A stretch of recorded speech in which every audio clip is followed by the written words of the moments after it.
வாமா மீனா, வா வாங்க.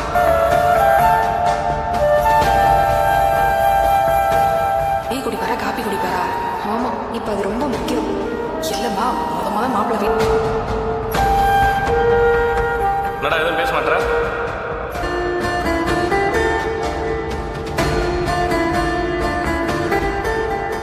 என்கிட்ட இருக்கு. அத்தை வாங்கி கொடுத்தாங்க. பாட்டி துபாயில வேலை செய்யறாங்கன்னு சொன்னீங்க, வந்துட்டாங்களா? கிரேஷ், நீங்க வா, அவங்கள தொந்தரவு. உடனே கிளம்பணும். இந்த ஊர்ல நீங்க எப்படிமா? தெரிஞ்சவங்க யாராச்சும் இருக்காங்க? எங்களுக்கு யாரு? கொஞ்சம் பேசாம இருங்க. போயிட்டாங்க. நீங்க கூட பாத்திருப்பீங்களே, தாலி பிரிச்சு கோக்கும்போது வீட்டுக்கு வந்தீங்கல்ல. தெரியாம தான் ஊர் ஃபுல்லா சுத்திட்டு இருக்கிறோமா. ஆனா சென்னையில இருந்து இங்க எதுக்கு தேடி வந்தீங்க? விசாரிச்சாங்களா?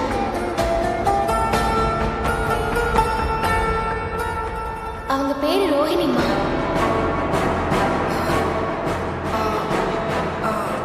அப்படி எதுவும் தெரியல முத்து.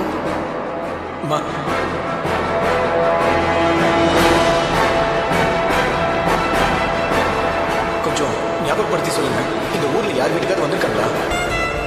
பாட்டி நான் பாக்குற கொடுங்க. கிரேஷ், உனக்கு ஒன்றும் தெரியாது, நீ சும்மா இரு. இந்த ஊருக்கு தான் வந்திருப்பாங்கன்னு நிச்சயம் ஒன்றும் இல்லைல்ல. மலேசியாக்காரங்க யாராவது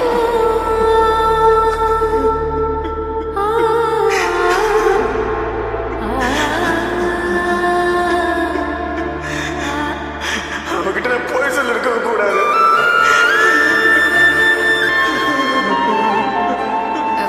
நீங்க அழாதீங்க தம்பி. அதுக்கப்புறம் என் வாழ்க்கையில சந்தோஷமா இல்லைன்னு நினைச்சேன். ஆனா என் லைஃப்ல திரும்ப சந்தோஷத்தை கொடுத்தது ரோகிணி தான். அவங்கள விட என் மேல அதிகமா கேர் எடுத்துக்கிட்டது என் ரோகிணி தான்.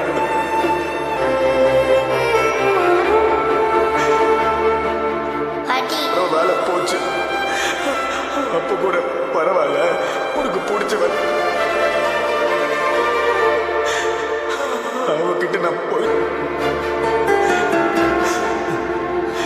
அந்த வழியில் அவளுக்கு கொடுத்து இத்தனை நாள் பொறுப்பு இல்லாம இருந்துட்டேன். எப்ப வேணா வேலை தேடிக்கலாமே நினைத்தேன். இப்ப அவ இல்லாத ஒவ்வொரு நொடியும் என் உலகமே எல்லாமும் இருந்திருக்கா. நான் தான் புரிஞ்சுக்காம போயிட்டேன். அவன் நம்பிக்கை நான் உடைச்சிட்டேன். நான் செஞ்ச தப்புக்கு அவன் காலில் விழுந்து மன்னிப்பு கேட்கணும்.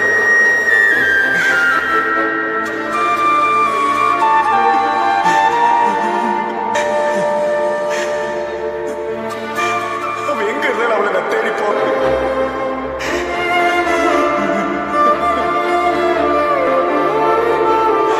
அழாதீங்க அங்கிள். அழாதீங்க.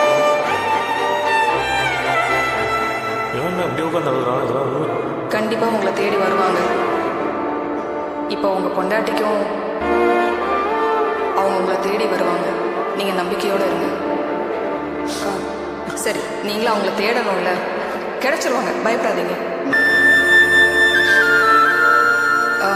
நீங்க தைரியமா போங்க தம்பி.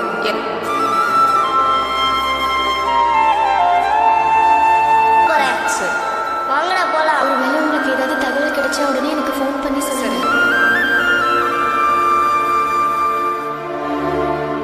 நீ சொன்னதை வச்சு மாப்பிள்ள தான் ஏதோ தப்பு பண்ணியிருக்காருன்னு நினைச்சேன்.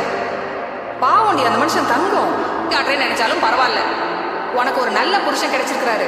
அவர் கூட வாழ்றதை விட்டுட்டு உனக்கு அமைச்சு கொடுத்த வாழ்க்கை தான் தப்பா போச்சு. நீயா ஒரு வாழ்க்கையை தேடிக்கிட்ட. இப்படி ஒரு குடும்பம் யாருக்கும் அமையாது. உனக்கு அது கிடைச்சிருக்கு. அதை சொன்னதை நீயும் கேட்டல்ல. அவங்க அம்மாவுக்கு அடுத்து ஓ மேலதான் உயிரா இருக்கிறதா சொல்றாரு. அந்த பொறுப்போட நடந்துக்கோ. உன் மாமியாருக்கு அடுத்து அந்த குடும்பத்தை தாங்க வேண்டிய அது தெரியும் போது தெரியட்டும். ஆனா அது வரைக்கும் உனக்கு கிடைச்ச வாழ்க்கையை கூடயும் கிருஷ் கூடயும் இங்கேயே இருந்துடுறேனே. புதுசா இப்ப மட்டும் உனக்கு என்ன ஆக்குற எங்க மேல இருக்கிறது நல்ல வாழ்க்கை. அதை மட்டும் நீ நல்லா வாழு. எங்களை பத்தி நீ என்ன சொல்லிட்ட? நல்லா இருப்பீங்க. அவர் கூட போய் சந்தோஷமா வாழு.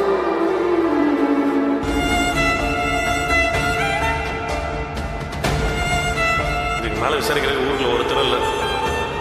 யாருக்குமே ரோஹிணி பத்தி எதுவும் தெரியல. அவங்க இல்லாம வரக்கூடாதுன்னு மாமா சொல்லுங்க. அவங்க ஃப்ரெண்டு வீட்டுக்கு எங்கேயாவது போயிருப்பாங்களா? தேடி ஒன்றும் ஆக போறதில்ல. ஏய் அது எப்படா எல்லா பொண்ணுங்க உன்னோட உனக்கும் பொண்ணுக்கும் செட்டே ஆகலடா. பேசாம ஒண்டியா இருந்துரு. எனக்கு தெரியாது. மீனா இதுக்கு மேல அவன் சாமியார தான் மீனா போடும். டேய் அப்படியே போடா. இங்க பாருங்க, கோவம் தணிஞ்சா அவங்களே வீட்டுக்கு வந்துருவாங்க. இப்ப வீட்டுக்கு போலாம் வாங்க.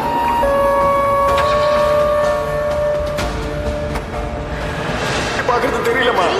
இல்லடா அழாதடா. நான் தான் சொல்றேன். அவளை தேடுறது. இப்ப நம்ம ஊர் ஊரா கார் அடிச்சு சுத்திட்டு இருக்கேன். வருமானத்தை விட்டுட்டு டீசல் போட்டுருக்கிறேன். சவாரி விட்டுட்டு கடைசி என்ன குத்தம் சொல்றான் பாரு. இருக்குன்னு சுத்தி தெரிஞ்ச அதான் அவன் கடல மாட்டான் போயிட்டா. உனக்காக வந்தான் பாத்தியா? என்ன சொல்லணும்டா?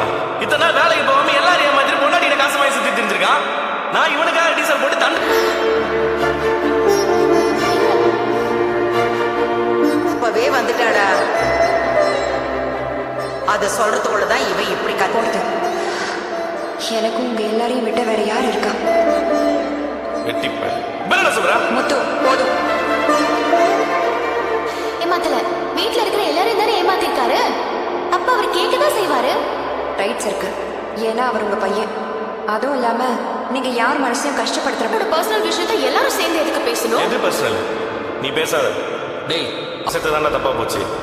இங்க பாரு முத்து, இந்த வீட்டுல மத்த எல்லாரும் நீ கேள்வி கேட்கறல்ல. அதுல உங்களுக்கு என்ன நஷ்டம் வந்துச்சு? உங்க காசுலயே அவர் இருக்காரு. வீட்டு செலவுக்கு அவர் தானே காசு கொடுக்குறாரு. விஷயத்தை ஏன் முன்னாடியே சொல்லலன்னு கேட்டீங்கல்ல? இந்த விஷயம் தெரிஞ்சிருந்தா இவன் இப்படி சொல்லி சொல்லி இவன் எப்படி கலர் கலரா ரீல் சுத்துறாங்க. இவன் காதுல ஊசி வச்சு குத்துறா. நீங்க உலக்கையில ஒன்னா குடும்பமா வாழணும்னு தான் நினைக்கிறோம். ஆனா அவர் மனோஜ் இப்படி இன்சல்ட் பண்ணி பேசிக்கிட்டே இருந்து